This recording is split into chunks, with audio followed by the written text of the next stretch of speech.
Selamat pagi Tribuners, dimanapun Anda berada. Kembali bersama kami dalam program Day to Be Awesome. Bersama saya Rudi Rahman, tema kita kali ini adalah Rambutku, Mahkotaku. Performansmu ditentukan oleh kerupawananmu. Dan kerupawananmu ditentukan oleh pesan yang engkau asupi dalam inderamu.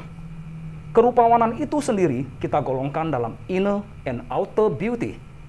Ketika engkau nyaman dengan dirimu, engkau dapat melakukan segala sesuatu dengan optimal. Telah hadir di studio seorang narasumber yang luar biasa yang bernama Louis. Beliau adalah seorang profesional hairstylist dari Own Hair. Mari kita sapa narasumber kita. Halo Louis, apa kabar? Baik. Baik ya, Louis yang keren, selalu tersenyum, ramah. Baik. Ngomong-ngomong, kita berdua sudah disuntik ya nih, udah vaksin ya. Sudah. Jadi kita minta izin Tribuners untuk membuka masker kita supaya lebih nyaman. Baik, kita lanjut Tribuners. Mari kita tanya pada narasumber kita. Louis, sebenarnya sudah berapa lama menjadi penata rambut? Kalau penata rambut itu dari kerja itu sekitar 7 tahun. 7 tahun. Dan usaha sendiri ya sekitar 7 tahun juga. Usaha sendiri sudah 7 tahun. Jadi total mencari pengalaman itu 7 tahun, usaha sendiri 7 tahun. Ya, kalau boleh saya tahu, Anda ini seorang pria. Mengapa memilih profesi sebagai seorang penata rambut yang notabene biasa pekerjaan wanita itu? Oke. Sebenarnya pure-nya itu lebih ke luck. Luck ya? Ya. Atau keberuntungan? Keberuntungan.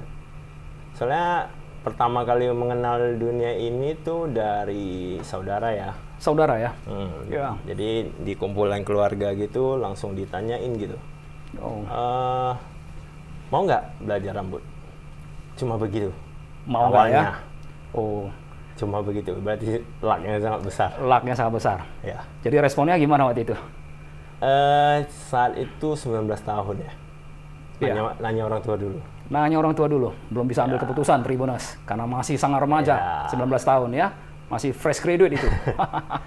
Ya. Jadi cuma dibilang orang tua tuh jangan sampai jadi begini. Ya. Artinya boleh berprofesi tapi tetap stay cool, gentleman, maksudnya Tribuners. Benar-benar. Iya. Oh, jadi setelah tanya orang tua setuju begitu? Setuju.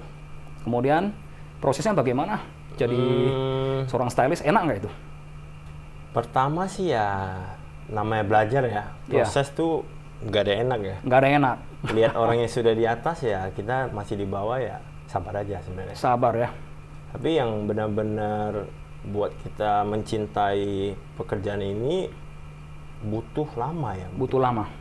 Sekitar 2-3 tahun. 2-3 tahun ya. Jadi saya kerja itu sebenarnya ya untuk mengisi waktu luang. Waktu luang. Kan sambil kuliah tuh. Benar. Iya. Nah, jadi 2-3 tahun tuh seperti cuma kerja doang.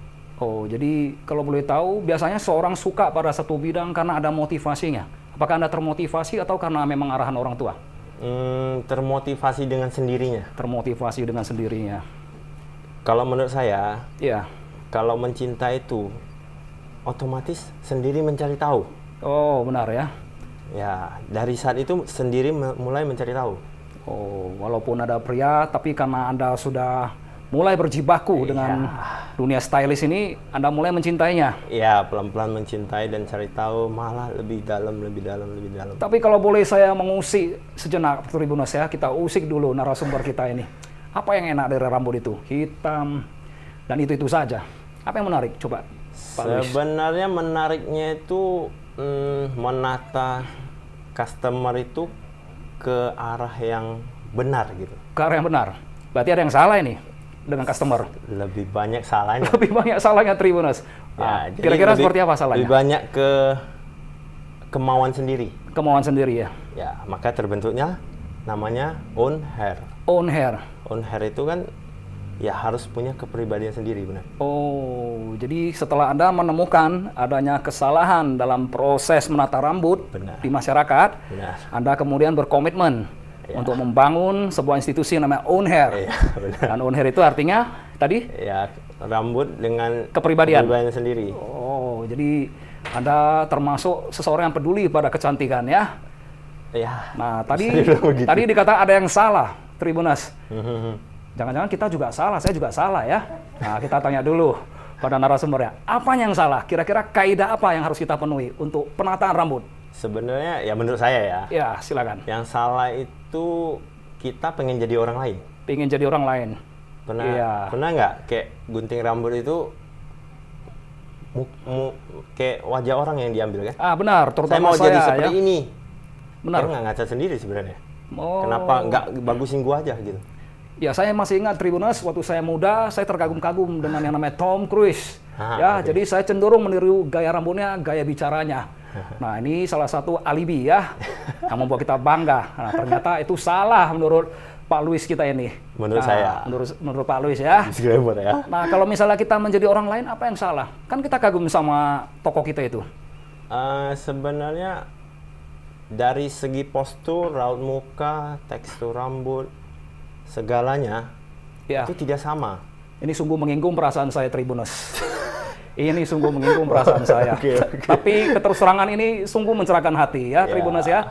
Tadi langsung dikatakan postur dan juga mungkin bentuk wajah ya. Ini salah satu hal yang penting bagi kita semua. Walaupun di foto kita kagum pada seseorang, tapi kalau nggak gue banget, jangan coba-coba dipaksakan. Benar. Ya, menjadi sesuatu yang lain. Nah, kemudian lebih dalam lagi gimana itu? Selain postur? Lebih ke sedikit dipaksakan sih sebenarnya. Misalnya rambut itu kalau harus tarik garisnya, ada nggak kaidahnya atau bentuknya atau stylannya bagaimana? Bisa nggak dijelaskan lebih spesifik? Ya, sebenarnya kan kalau rambut itu 80%-nya itu di depan ya. Di depan. Di bagian poni ya, samping. Oke. Sebagian orang, kebanyakan orang, itu bagian depannya yang kebanyakan salah gitu. Kebanyakan salah. Nah, kadang kan rambut kita kan ada garisnya tuh. Iya. Sudah ada dari sananya. Iya. Cenderung customer datang dengan sudah digaris sekian.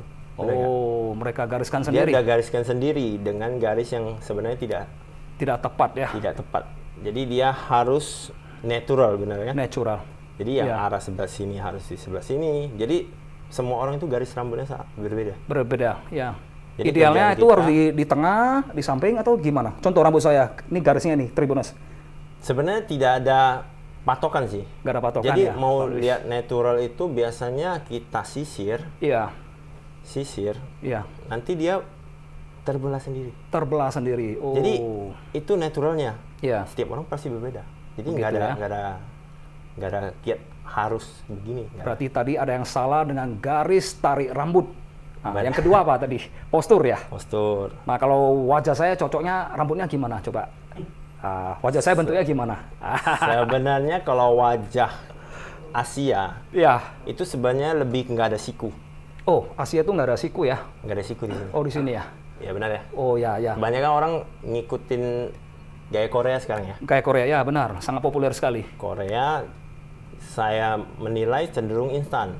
Iya. Jadi kalau sini nggak siku, potong. Potong. Buat siku. Buat siku ya. Jadi mereka gunting gimana pun itu harus ada siku.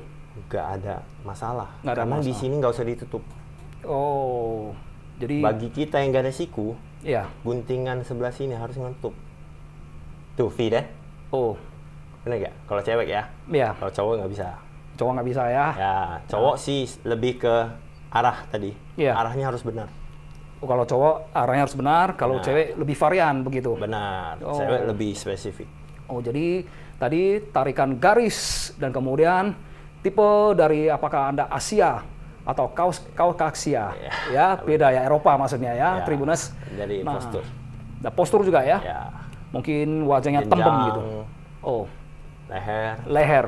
Nah, leher saya pendek ini. Tekstur ya. Nah, kalau lehernya pendek, rambutnya bob gimana itu coba, Luis? Sebenarnya rambut bob itu cewek ya lebih ke seimbang sih sebenarnya. Seimbang ya. Jadi banyak orang tuh gunting kependekan itu biasanya lebar dengan panjangnya itu tidak simetris. Oh, tidak simetris. Kalau kependekan kan kita kepalanya kayak di press gitu, benar nggak? Iya, benar. Kalau lebarnya segini, panjangnya harus segini. Oh. Jangan ditengahin. Oh. Banyak orang kurang pendek. Benar nggak? Oh, jadi mengikuti hasrat pribadi. Benar. Jadinya, jadi mereka mintanya enak, pendek. Enak pendek. Tapi kelihatannya tidak enak sebenarnya ya. Karena kan jadi persegi panjang, benar? Benar. Jadi minimal itu balance. Balance ya. Jadi guntingnya itu sebenarnya balance. Iya. Dari layernya semua harus balance. Warna berpengaruh nggak, Luis? Warna itu sedikit penting. Kalau benar itu pasti mukanya itu cerah. Cerah ya. Kalau salah ya gelap. Oh, begitu. Biasanya warna itu dari tone kulit.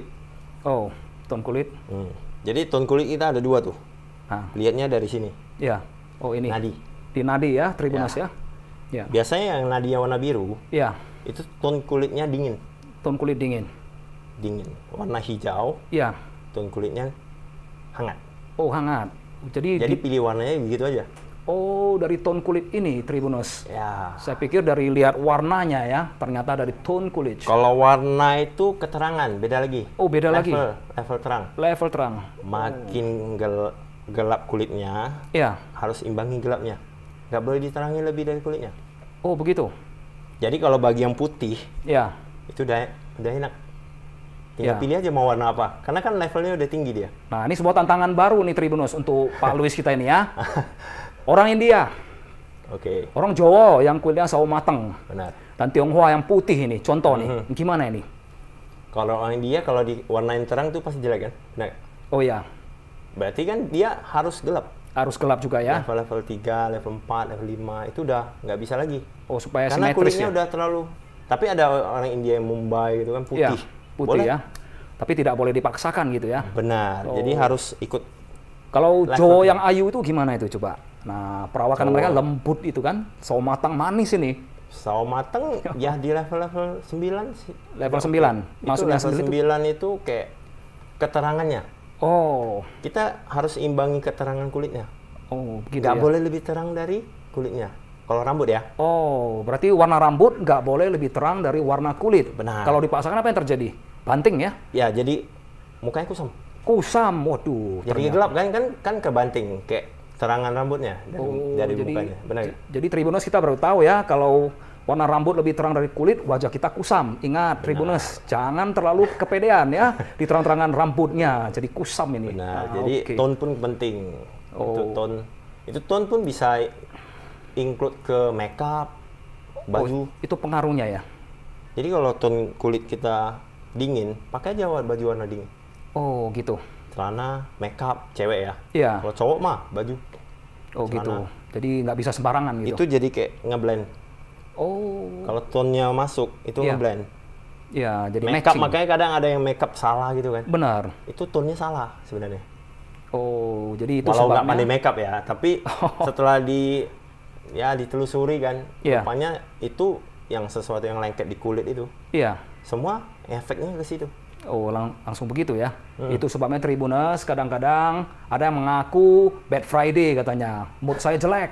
Nah, ternyata yang membuat mood jelek itu adalah salah setting warna rambut, ya, warna pakaian, cara kita merias diri. Itu membuat kita tidak pede.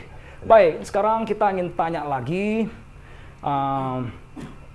setelah sepintas mengenai warna, kecocokan wajah. Nah, kita tanya ini. Luis berada di industri hairstylist ini udah berapa lama? Industri ini ya kalau usaha sendiri ya tadi 7 tahun. 7 tahun ya? Murni usaha sendiri? Usaha sendiri. Bagaimana cara merintis itu hingga sampai sekarang ini? Dengar kabar Tribuners, Luis sudah direservasi dari hari ini hingga melewati jadwal Imlek. Jadi Luis itu penuh dengan panggilan ya. Jadi kalau mau nanti Tribuners Anda tertarik untuk disentuh menjadi cantik oleh seorang Luis, datanglah ke Jalan Multatuli. Tapi ingat, reservasinya sudah lewat sampai hari Imlek. Nah, itu dia ya. Nah, kita tanya dulu bagaimana Luis bisa memperoleh karir hingga hari ini. Tentu nggak lurus-lurus. Mari kita dengarkan dari Luis. Dari awal mulai usaha itu ya dari pertama kerja di akhir kerja itu sebenarnya ya dikasih kesempatan untuk menghandle satu salon gitu kan. Satu salon ya. Cuma kan ya saya lebih tertantang untuk sendiri gitu. Oh, berarti bekerja dulu awalnya ya? Ya, bekerja dulu 7 kan. tahun ya, berarti sudah kayak pengalaman lah. Ya, pengen mencoba sih. Jadi Tapi ya Tribuners, ya, pengen mencoba. dengan Jadi Tribuners, ini satu pesan untuk kita. Kalau Anda ingin merintis sebuah usaha di dunia profesional, Anda tidak tiba-tiba menjadi ahli. Anda perlu jam terbang. Nah, bertemu dengan berbagai pihak, bertemu dengan berbagai situasi, dan tentunya Anda harus tahan dalam kondisi under pressure, di bawah tekanan. Jadi apa yang dilakukan Luis adalah awal-awal karirnya, ia memulainya dengan bekerja terlebih dahulu. Jadi ini bagus ya, karena dengan bekerja ia memperoleh pengalaman dan rekam jejak untuk menjadi profesional. Selanjutnya setelah Anda tertantang, bagaimana itu dirintis? Kalau rintisnya ya namanya kita mulai itu dari nol kan. Ya. Ya tetap faktor ekonomi ya. Faktor ekonomi. Ya, jadi semua itu dimulai dengan sangat sederhana. Iya. Dengan sewa tempat yang dulu diperintis. Oh, diperintis. Ya, perintis kemerdekaan, Ya. samping GW Marriott. Dengan perabotan yang benar-benar secukupnya. Oh, tipe SS ya, sangat sederhana, Tribuners. Dengan AC yang second. Oh, AC second ya. Ya. Jadi lihat Tribuners, seorang Luis itu tidak gengsi untuk mengakui AC second. Yang AC penting second, performansnya ya. Ya. Luar biasa sekali Luis. Pelan-pelan. Terus, pelan-pelan. AC Setelah itu second. ya setahun mulai itu ya yang pertama itu ya sepi sih. Sepi ya? Karena kan mulai kan. Baru mulai ya, belum Dan ada kenal kita Luis kan ya. mau profesional sih sebenarnya. Benar. Lebih ke nggak ngambil tamu dari bos yang dulu gitu. Oh, sungguh Lebih terpuji ya. Lebih ke ya saya merintis sendiri nih. Membangun pangsa pasar tersendiri. Ya. Jadi Tribuners, pesan kedua dari langkah rekam jejak seorang Luis adalah ia tidak mau mengambil pangsa pasar dari rekan kerjanya yang sebelumnya. Jadi sungguh terpuji ya. Kita tidak boleh melakukan hal seperti itu karena ingin sukses, kita merugikan pihak lain. Itu sungguh tidak berbudi. Tapi Luis tertantang ingin mencari segmen baru, pangsa pasar baru. Ini yang membuat Luis sukses hingga hari ini. Oke, selanjutnya apa lagi? Awal-awal nggak ada yang datang ya? Setahun itu ya banyak yang lihat pintu sih ya. Oh, lihat pintu ya. Saya sungguh terharu ya. Dengan senyum seorang Luis, dia mengatakan setahun ia melihat pintu. Jadi jangan Anda berburuk sangka, seakan-akan tiba-tiba Luis sudah ramai pelanggannya, tapi ia setahun melihat pintu dan dia senyum. Lihat, dibutuhkan mental seorang petarung untuk menjadi seorang profesional. Anda harus tabah, tahan tekanan, tahan diasah di arena Tribuners. Oke, lanjut. Bagaimana lagi, Luis? Gak enaknya lagi sih itu. Kita mau gimana ya? Pribadi ya, pribadinya. Pengen tuh bener kan? Membenarkan ini gitu loh. Iya. Jadi kadang customer datang, senang tuh. Senang, ya. Pas datang tuh, dia minta ini tuh, minta di.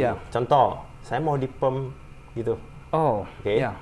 Sedangkan hatinya bilang, ini rambutnya rusak gitu. Gimana di perm? Iya. Ya, dengan berat hati disuruh pulang. Dan Karena memang tidak benar kan? Iya. Jadi yang kesempatan itu sebenarnya sih. Iya. Harus dijaga gitu. Harus dijaga ya. Kepribadian saya kan, yang mau saya idealisme tampilkan. Anda ya. Yang idealisme seorang Luis. Tribuners, dapat gitu. lagi satu rekam jejak. Ketika Anda berbisnis, Anda berusaha, Anda harus jujur, konsekuen pada nilai-nilai yang Anda yakini. Luis berusaha jujur. Ia menyadari ada yang tidak benar dalam kaidah hairstylist ini. Jadi ketika seseorang datang, walaupun sudah lihat pintu lama 1 tahun, dia juga tidak segan-segan mengatakan ini belum waktunya. Keberanian menolak. Jadi inilah yang membuat seorang Luis itu punya nilai di masyarakat. Tak heranlah orang percaya kepadanya, sebab trust yang dibangun itu dalam jangka waktu yang lama dan keberanian menolak dan memberitahu calon pelanggan, ini belum waktunya. Luar biasa sekali ya, kita apresiasi seorang Luis. Oke, kelanjutannya apa lagi? Dari situ setahun kemudian itu boomingnya itu dimulai dari ada selebgram yang datang sih. Selebgram yang datang. Siapa Dan selebgram? saya tidak tahu. Siapa selebgram itu? Yang pertama itu mulai dari Stella Louis tau? Stella Lama Louis. Sonder. Oh, jadi yang buat makaron. Ya, Makaron ya. Sekarang dari Jakarta sih. Oh, Stella Louis ya. Saya masih ingat. Dari situ dan MC Freddy Kesuma. Freddy Kesuma. Ya. Ternyata ada 2 nama yang mengatrol seorang Louis. Stella Louis dan MC Freddy. Ya, benar. Melalui kesempatan ini saya juga berterima kasih pada Anda berdua. Karena Anda menolong seorang profesional hingga hari ini. Lihat, kejatuhan akan terjadi kalau Anda tidak peduli padanya. Tapi syukurlah itu tidak terjadi. Louis malah menjadi profesional yang populer sekarang berkat jasa Anda. Amin. Ya, kita doakan juga Anda sukses di masyarakat. Oke, Louis, lanjut apa lagi? Oh, kedatangan mereka memberikan impact yang luar biasa ya. Ya, impact-nya sedemikian rupa. Iya. Jadi customer tuh berdatangan ya. Saya tetap pada prinsip saya sebenarnya. Tetap pada prinsip. Bahwasannya ada yang tidak boleh ya. Ya, yang tidak boleh itu jangan dibuat. Buatlah bangun kepercayaan sih sebenarnya. Oh, membangun trust ya. Ada yang marah-marah nggak? Ada yang kecewa nggak? Coba. Sebab idealisme ini nggak gampang. Normal ya sebenarnya. Normal ya. Ya, karena berarti kan ada ini yang marah. Marah sih ada-ada aja sih. Kadang kan nunggu lama dia marah gitu. Oh, karena ngantri ya. Ngantri, appointment-nya nggak pas, itu normal sih. Kenapa bisa nggak pas? Apakah Anda menerima seseorang yang lebih dalam tanda petik atau karena apa? Mohon dijelaskan. Tidak. Kalau dari dulu sih siapapun itu harus on schedule. On schedule. Walaupun disiplin sangat sekali. dekat, nanti merusak yang lain, benar kan? Oh, Anda konsisten ya? Sedangkan konsistennya aja rusak jamnya gitu loh. Oh, jadi kadang kan ada yang telat 15 menit, ada yang telat setengah jam. Dan itu manusiawi sekali. Ada yang ya? lebih cepat datang. Ya. Jadi kan jamnya nggak bisa, ya harap malum sih sebenarnya. Oh, dan ini sangat manusiawi sekali ya? Harap malum sih sebenarnya. Oke, Louis. Nah, tadi sudah dijelaskan mengenai membangun trust. Saya ingin tahu lagi, tadi dikatakan ada impact kedatangan dari selebgram. Oke. Untuk tahun 2022 ini, kan sudah dekat ya, bentar lagi tahun baru ini. Apa kiat-kiat supaya seseorang itu menjadi lebih cantik? Kalau trennya bagaimana ini? Kalau menurut saya tren itu ya sebenarnya jadi diri sendiri sih. Jadi misalnya gini, dulu itu kalau kita pergi belajar, misalnya ke Eropa, orang kan datangnya, oh Louis baru pulang dari Eropa, pasti ada model baru tuh, ya kan? Benar. Jadi kalau saya buat itu, berarti model yang saya ambil dari Eropa, gunting ke 100 orang yang sama, 100 orang pasti hancur. Benar ya. Yang bagus paling 1%. Oh ya. Jadi yang mau diklarifikasi itu kita pergi belajar itu. Iya. Kita belajar gunting rambut, bukan belajar tren apa. Oh. Jadi skillnya ya? Ya, kita belajar gimana cara menggunting rambut. Iya. Jadi saya ke sini belum tentu saya jadi dia gitu. Benar. Ya. Jadi saya pergi ke 10 tempat, mungkin satu tempat 10%, 5%, jadilah saya. Oh. Makanya hairstylist nggak bisa ditiru. Benar, benar. Itulah yang disebut keunikan seorang Louis ya? Ya, jadi kayak kamu datang, saya lihat, biasanya ada tuh ilhamnya. Ilhamnya, oh. Ada tuh ilhamnya, lo harus gini tuh, lo harus gini. Dengan ya pola-pola itulah. Tone kulit mau apa, warnamu harus apa, lu nggak boleh ini, lu nggak boleh itu. Ini yang kita sebut naluri seorang profesional, Tribuners, ya. Jadi Tribuners, ada hal luar biasa yang dikatakan oleh seorang Louis. Dia tidak ingin setelah belajar di luar negeri, contohnya di Eropa, kemudian pulang mengeropakan semua pelanggannya. Benar. Jadi dia berpesan kepada kita semua, jadilah diri kita sendiri. Nah, ini tantangan baru lagi, satu lagi. Belakangan kan sangat populer ini, dunia perkoreaan, drakor istilahnya, bahasa awam kita ya. Nah, jadi banyak sekali masyarakat ingin disentuh seperti aktris aktor Korea itu. Bagaimana nih, Louis? Kalau Korea tadi ya gue bilang ya, Korea terlalu instan. Terlalu instan ya? Oh. Jadi kalau ini nggak bagus, ya udah potong. Potong buat langsung. Tajam. Oh. Jadi kalau ini udah tajam, postur sudah bagus dibuat. Rambutnya gimana pun bagus. Gampang ya. Jadi di Korea itu trennya sebenarnya bagusnya dilihat karena surgery-nya. Oh, operasi plastik gitu. Rambutnya malah kaku. Oh gitu ya? Coba aja lihat drakor. Nggak bisa gerak rambutnya. Nggak bisa gerak ya? Jadi kayak batu gitu. Ya, Louis jadi ini. cowoknya itu kan kayak gitu, lari-lari pun gitu. Oh. Nggak ada movementnya. Jadi bisa nggak disimpulkan bahwasannya putri Indonesia dengan segala naturalnya lebih indah dan menarik ketimbang sampel drama Korea. Betul nggak, Luis? Betul. Waduh, Tribunas. Jadi berbahagialah Anda menjadi putra-putri Republik Indonesia, menjadi agen dari citra bangsa kita. Tidak ke Korea-Koreaan, tidak ke Eropaan, karena memang sudah natural, cantik dan cakepnya. Ya, Nah, ya, jadi poles saja. nah, ini ungkapan seorang Luis ya, bukan ungkapan seorang Budi Rahman. Yep. Baik, Tribuners, mari kita tanyakan lagi kepada Luis, sang profesional hairstylist yang sekarang sudah sangat terkenal. Amin. Baik, apa sumbangsi Anda pada anak-anak milenial dalam tanda petik remaja? Artinya begini, banyak sekali di antara mereka ingin cantik, meningkatkan performance, tapi budgetnya terbatas. Kalau budget sih sampai sekarang masih aman-aman saja ya. Aman-aman Karena saja? Untuk pekerja masih sangat bisa. Sangat terjangkau ya? Ada jangkau. Mengapa Anda lakukan itu? Sebenarnya kan ini kerjanya kan memang ya menata kan? Menata ya? Menata rambut yang maksudnya kadang yang tanda kutip kekurangan itu kan finansial kan bisa juga sih. Kalau untuk cewek itu seharga, boleh disebutin nggak harganya? Boleh, kenapa tidak? Kalau cewek kan 380 tuh. Iya. Jadi kalau bagi pekerja masih masuk akal sih. Masih masuk akal? Untuk gaji-gaji 2-3 juta masih masuk. Karena kan cewek itu 6 bulan sekali. Bisa aja setahun sekali gunting. Oh, bagaimana kalau saya berikan sebuah simulasi yang manusiawi? Ada seorang anak gadis remaja, belum bekerja tapi ingin cantik. Dia berbisik, Koko Luis, boleh diskon nggak dalam kasus tertentu? Sebenarnya kalau minta diskon saya pasti tidak kasih. Tidak kasih, karena itu standar harga. Sebenarnya lebih ke kalau orang Medan kan suka minta itu. Suka minta diskon Benar, ya? kan? Ya. Jadi kalau kita kasih yang satu, kita nggak kasih yang satu. Berarti kayak seperti penipuan, benar nggak? Oh, jadi Anda harus Nggak konsisten balance di harga. Jadi, kamu kok kasih dia, kok nggak kasih aku? Jadi semua diskon dong. Baik.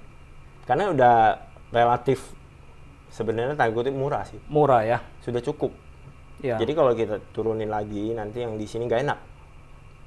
Baik. Kita naikin, yang sini nggak enak juga. Ya. Jadi flat aja. Flat ya? Sudah Flat tetap. dan semua orang nggak merasa dibohongin.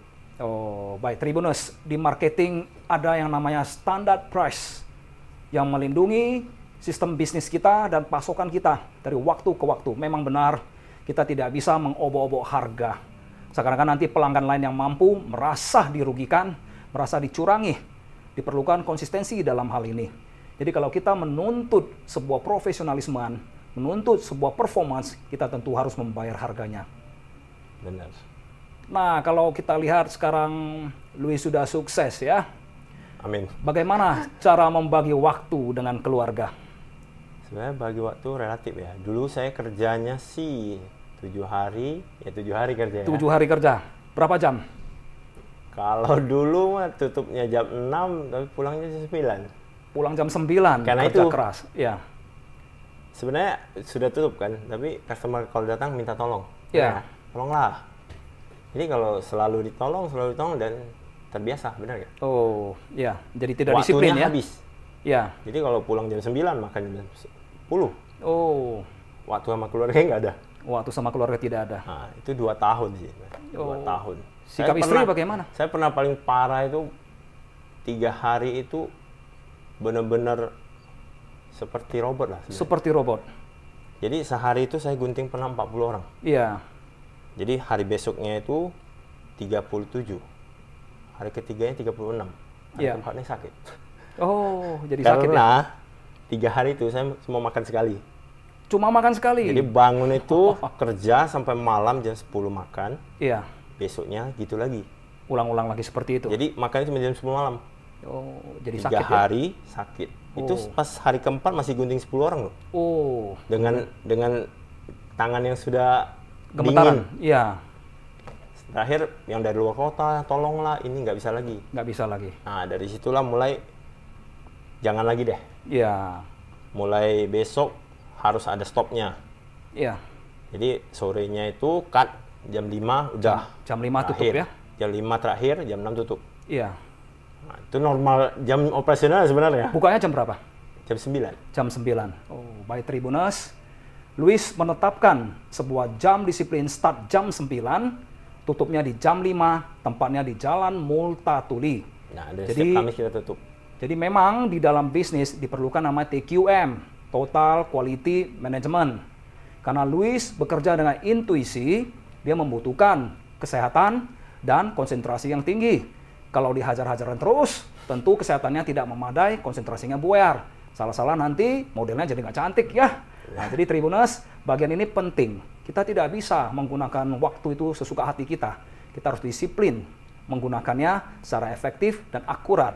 Baik, setelah kita mengetahui rekam jejak seorang Luis, pemilik On Hair ya, kita berbahagia dan berterima kasih atas sharing pengalamannya pada kita semua, dan ini betul-betul awesome.